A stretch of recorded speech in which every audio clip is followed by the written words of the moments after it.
A guy who's covered the Eagles for over 25 years on the Eagles beat from the press of Atlantic City, Dave Weinberg, Cape May guy. Of course. Yeah. So let's get some thoughts from him on this Eagles team, where they are, where the season can go, and his opinion on what he saw on Sunday. And really, Dave, I guess the last two Sundays clumped together. This is a complete offensive ineptitude in all facets of the game. And you wonder, with the way their defense is playing right now, can they get enough from their offense with the quote-unquote easiest schedule left in the league to make this season still interesting? You would think so. I mean, if they're going to get Alshon and Aguilar back, I would assume. I don't know, guarantee, but and Jordan Howard as well. Lane Johnson's supposed to be practicing on Wednesday, I think. So I think there is time to sort of save the season, if you will. I mean, they do play a bunch of teams against a bunch of games against 2-9 teams, and the Cowboys certainly haven't lit the world on fire lately either. So, but even if they do, I don't really see them saving the season, so to speak. Even if they make the playoffs, they're like a first or second round team that's going to get eliminated, I think. Well, you know, a lot of this conversation the last couple of days, Wentz, the way he played, and, of course, right after the game, it's like ripping the Band-Aid off, and it's like, it was Wentz. He looked terrible. He was awful. It was the worst game he played. Well, then people started to look at the tape and break it down. It was like, well, you know, his weapons weren't all that good, and the offensive line was not all that good. So is it Carson who's playing poorly? Are you more on that side, or are you more on the side of, hey, look, anybody who would have played under these circumstances would have had some problems? I'm more on the side that I don't think he played very well. I thought the funniest one I heard in like weeks was Doug Peterson yesterday saying, if you take away the 4 turnovers, he didn't play that bad. I'm like, really? Oh, okay. Like, you're just going to forget about the 2 interceptions and the 2 fumbles. I mean, granted, he didn't have a whole lot of help. And, you know, the offense. I fought Jeff Stoutland. I fought whoever made the decision for Andre Dillard to start at right tackle. He was clear that he wanted no parts of that, and they put him out there anyway. And you got just what I kind of thought you were going to get. And it was just no Brandon Brooks. When you're taking away, you're probably your best offensive player, not only your best offensive lineman. So. And certainly, you know, you're throwing to Greg Ward Jr. and J.J. Arcega-Whiteside and Mac Hollins and Jordan Matthews, and you saw what happened to him. Granted, Greg Ward played pretty well, I thought, considering, you know, he's never played in an NFL game before. But, yeah, I just think that great quarterbacks find a way to make something happen. They go to Zach Ertz a little more often if they have to. They just find a way to put that team on their backs and carry them. And I've yet to see Carson do it. It's not to say that he can't. I think he's got all the ability in the world, but he hasn't done it yet. Dave, what are your thoughts on the overall play calling? Because if you're not going to really just look at Wentz, and he's not all to blame by any means, but a lot of people, you know, are saying Doug needs to get a little bit more creative and maybe just a little bit more balanced. Forget the creativity, because it is there at times, and, you know, he can only call so much before the players fail to execute. But 45 pass attempts from Carson and only 18 runs. On the flip side, Seattle 25-26 balance. So what did you see from the play calling and the offense as a whole? It could have been more balanced, although I would tend to kind of dismiss the imbalance a little bit, because the last drive was all passes. You know, trying to I don't know if they're trying to pad his stats or whatever, but I think it was a little bit more balanced earlier in the game, although it could have been more. I think J.H.I. could have gotten more touches, definitely.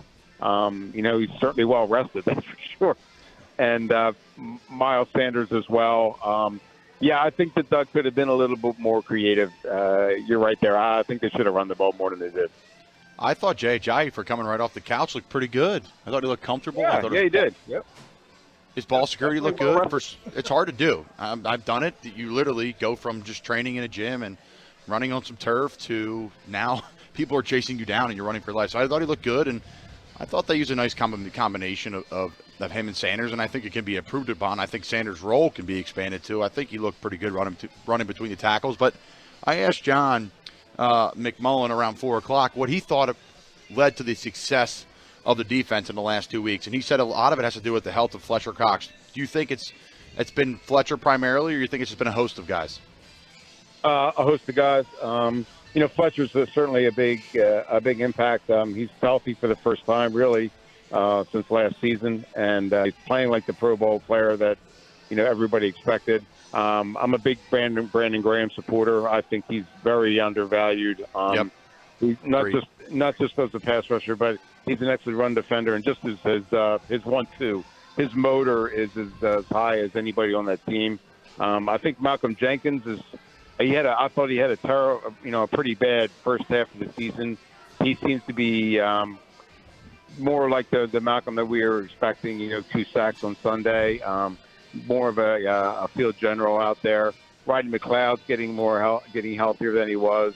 Darby and Jalen Mills are back, and they're playing I think they're playing very well. Aside from the ridiculous tackling attempt that Darby made on that touchdown run. That was pretty embarrassing, but Fletcher deserves a lot of the credit, but I think the defense as a whole is getting healthier and just getting more in sync with one another. So, Dave, obviously they got Miami, New York, Washington. They got those 3 where you would think that they would be a clear and heavy favorite in the game before they play Dallas. Do you think, if healthy, that they can get it righted over these 3 games to get them back together again to make that Dallas game mean something? I don't know, to be honest with you, Mike. Just based on the way they played the last 2 games, I don't know that they have it in them. But then again, you've seen them in a similar situation. Even last year, they were 4-6 and found a way to turn it around. But I don't know that this team is on that. Dave, this feels like the opposite. Doesn't this feel like the opposite? Like last year, their defense, they're horrible, they're terrible. Well, they had 5 guys playing in the secondary that came off the street. Now it's the reverse. Their offense is awful, it's terrible. Well, you got 5 guys playing receiver who really have no business being out there, not to mention 2. It feels like almost the reverse of what happened last year on the offensive side of the ball. You know what I mean? Yeah, that's a good point. Yeah, you're right. It's almost like a complete flip. And there just seems to be, I can't really put my finger on it, but it just seems to be some sort of disconnect in the offense. I don't know if players don't trust Carson or there's just no chemistry. Just people just seem to be like moping around. There's no fire. I don't know what it is, and maybe I'm misconstruing it. Maybe they're just looking forward to Thanksgiving. I don't know. But theoretically, you expect them to be able to turn it around. They're playing some pretty terrible teams coming up here, but the Eagles have been playing pretty terrible in the last couple of weeks. So I really don't know what to expect, to be honest with you. All right, well, we know they play the Dolphins, who, look, the Dolphins were really bad, but they have fought hard in games, but they are beat up, too. Their secondary is a mess down there. You wonder if Philly can't score points against this team, then you really got to start to wonder, the Giants can score some points. The Redskins won a game the other day that maybe they do slip up. But Dave Weinberg from the Press of Atlantic City, of course, happy Thanksgiving to you, Dave, and your family. And obviously we will try to catch up to see if this Eagles season is still alive. Thanks, pal. Well, thanks very much, guys, and same to you. Yeah, Dave Weinberg, like all guests, appeared via the Boardwalk Honda hotline.